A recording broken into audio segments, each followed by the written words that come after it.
Et à ce moment-là se produit ce que je craignais pour ma part depuis plus d'une semaine, c'est-à-dire que les supporters nîmois ont sorti le centre de la bâche du Payade. Vous êtes tous de vieux habitués du stade, donc vous savez qu'il y avait une tête de diable au milieu de cette bâche qu'ils avaient découpée en petits morceaux. Ils ont mis plus d'une mi-temps pour la recoller et ils l'ont sortie au moment de notre troisième but. Et là c'est parti. C'est parti en vrille comme c'était prévisible. En plus, c'est une provocation qui est complètement ridicule. On menait 3-0, on avait dépassé la 75e minute. Donc si le match avait été arrêté, je pense qu'on aurait eu match gagné quand même. Donc c'était complètement aberrant. Mais ils ont réagi d'une manière hystérique. Et ils voulaient traverser le terrain pour aller récupérer leur bâche. Voilà.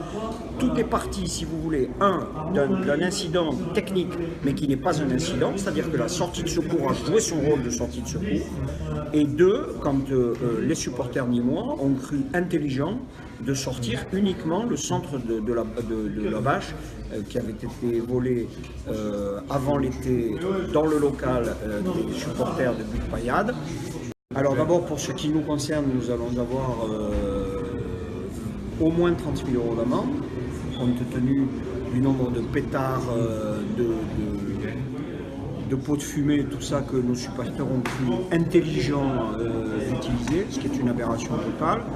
Ensuite, ça va dépendre du rapport du délégué. Le patron de la commission de sécurité de la Ligue, M. Mlinarski, était là aussi, donc il a vu ce qui s'est passé. Moi, ça dépend pas de moi, si vous voulez. Mais enfin, il faut savoir que ce match a posé des problèmes. Les supporters montpelliérains ont attaqué les cars de Nîmes quand les cars de Nîmes sont arrivés escortés par les services de gendarmerie. Ils sont mal tombés parce que comme il y avait une compagnie de CRS, elle a chargé tout de suite, donc ça a tué dans l'œuf tout le bagarre. Il y a eu ces incidents de première mi-temps. En seconde mi-temps, nos supporters se sont très bien tenus. J'étais allé leur expliquer qu'on menait 2-0 et que c'était quand même peut-être pas utile de courir le risque d'avoir un match perdu sur un arrêt de match. Et je trouve qu'ils se sont bien tenus jusqu'à l'incident de cette bâche qui est sortie. Voilà.